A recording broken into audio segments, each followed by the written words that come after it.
Isang magandang tanghali po sa inyong lahat. Habang naka-break po ako, atin pong sagutin ang tanong dito na private message po siya sa akin ng isang solo parent.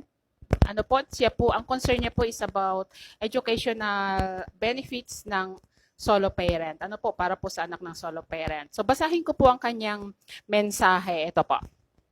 Hi ma'am, I'm from Valenzuela. Ask ko lang ano benefits ng solo parent kasi 3 student ko nag-aaral sa Valenzuela at Manila, third year college, first year college at isang grade 10. So, ayan po ano. So, bilang solo parent po, dito po sa Expanded Act of Solo Parent or Republic Act 11861, Article 5, which is benefits, under Article 5 po, meron pong Section 9 na educational benefits. Ano po, dito po, nakapaloob dito na sinasabi po dito, the DepEd, CHED, and TESDA shall provide scholarship programs for solo parents and a full school scholarship for one child of solo parent in institutions of basic, higher, and technical vocational skills education. So, sa bawat po, halimbawa po, ang solo parent is may anak na 3, kailangan daw po isa doon ay full scholar. Ano po? Na maibibigay ng gobyerno natin. Ano po? Provided that the said solo parent or child of the solo parent has all the qualifications set for the scholarship program of the DepEd, CHED, or TESDA.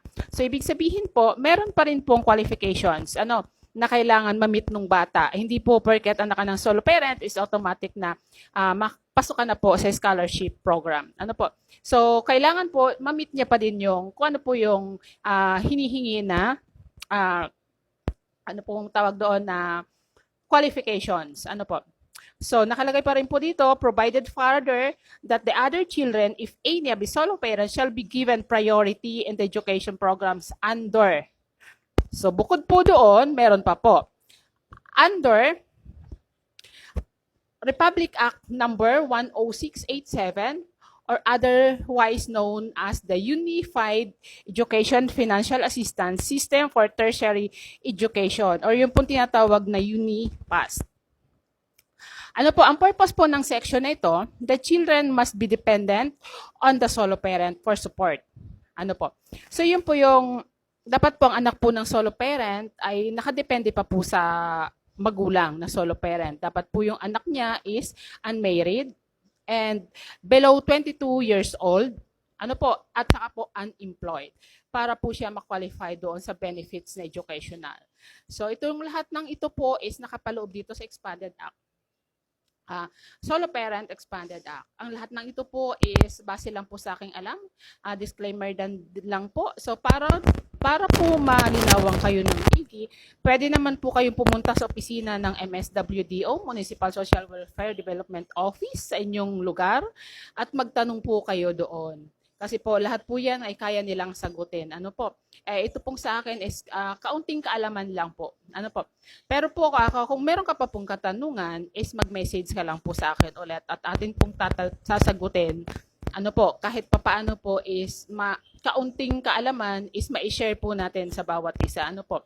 So, kung paano naman po makaka-avail ng solo parent ID, kasi po bago kanyan maka-avail ng educational assistance, kailangan po registered solo parent ka po sa inyong lugar. So, sa next topic po natin, ito naman po i-discuss natin kung paano, how to avail solo parent ID. Ano po, kasi po, iba-iba po ang qualification ng solo parent.